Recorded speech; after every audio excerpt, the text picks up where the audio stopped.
Got another drum event going on outside my house, so I hope you're not going to hear that too much over what we're trying to do here on guitar. Hopefully also it doesn't infiltrate my playing here too much. We're now on page 40 in Hal Leonard's book 2.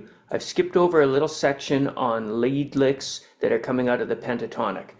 They're giving us the G major pentatonic,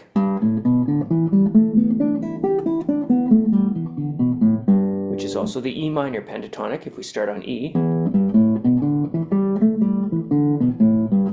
and giving us a variety of licks through those, showing how we can use that scale in either E blues, E rock, or G country, G bluegrass. The licks are all very similar, coming down the strings, something like that, which you could hear on an E and call it a blues.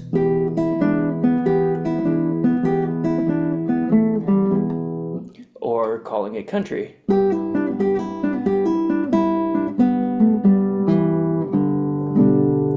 There's not a lot of reason for us to go through those right now. You could play all of them yourself. Actually, memorizing them would be a great idea. Clearly, I haven't done so. But getting them into your system and learning how the patterns work and how they relate against the two chords would be great. What we are going to do is run to the culmination of this. This is called Pentatonic Lead Guitar. This is the song they've written. It's basically a blues etude, coming across sort of as an improvised idea. Lots of triplets here, which we just learned. In your book, what they'll show you is 3 eighth notes together with the little 3 above them. I'm not writing them as eighth notes here, but this would be beat 4, where we're hitting this 3, and then the O, and then the O. Those are all in beat 4 as triplets. 4 and a. This is 1 and a. This 3-0-0.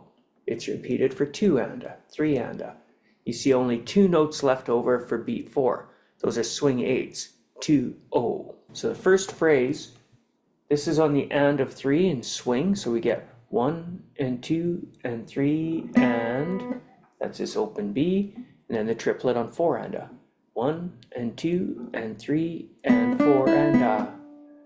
Next lick, 1 and a, 2 and a, 3 and a. So here's that phrase. And 4 and a, 1 and a, 2 and a, 3 and a, 4 and 1 and 2 and... Sorry guys, I had to pause that for about a half hour.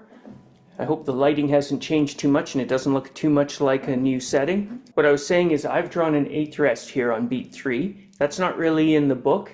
The note is actually hanging into beat 3, but I've put that there for myself so I know not to play on 3. I'm actually going to tie that open G in there anyway. So then we're at beat 3 and the open B is on the and of 3, then a triplet on the 4. And 4 and now we come down the scale here.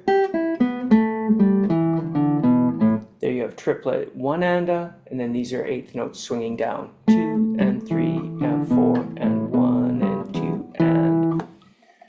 So that's how the song works. It's coming straight out of the pentatonic.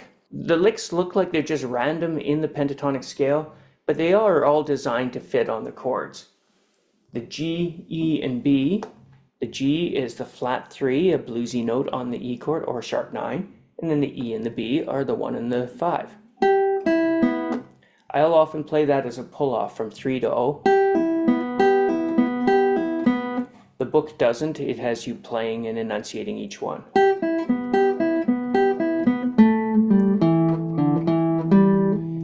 Here we have the E, root obviously, flat 7, very bluesy, back to the root and up to the flat 3, the G. As we get to the A chord, the G is a flat 7. We're doing the same lick, the B becomes a 9 on that chord.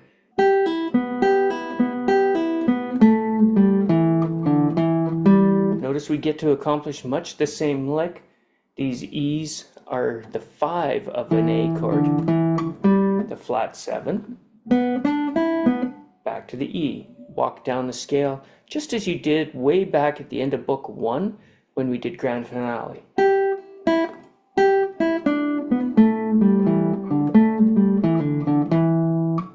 Triplets here on the B. That note's actually going to hold for 2 beats. I've used a rest here just so I don't have to tie or draw time values in. On the A, it's back to this flat 7. This will hold for an entire bar, a whole note, a half rest for 2 beats, an eighth rest on beat 3, and we could repeat back to the and, or that's just reflecting the fact that we had a pickup. Let's go through slowly once together. 1 and 2 and 3. 1 and a 2 and a 3 and a 4 and 1 and 2 and 3 and 4 and a 1 and a 2 and 3 and 4 and 1 and 2 and 3, 4.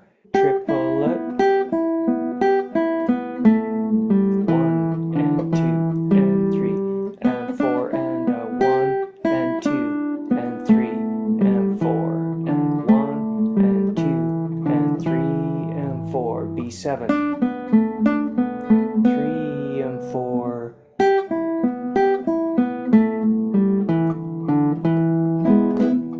3, 4. And that's all she wrote. It's a 12-bar blues in E. So you get your 1 chord E's. Your 4 chord is A. They're using A7, so a little bluesier.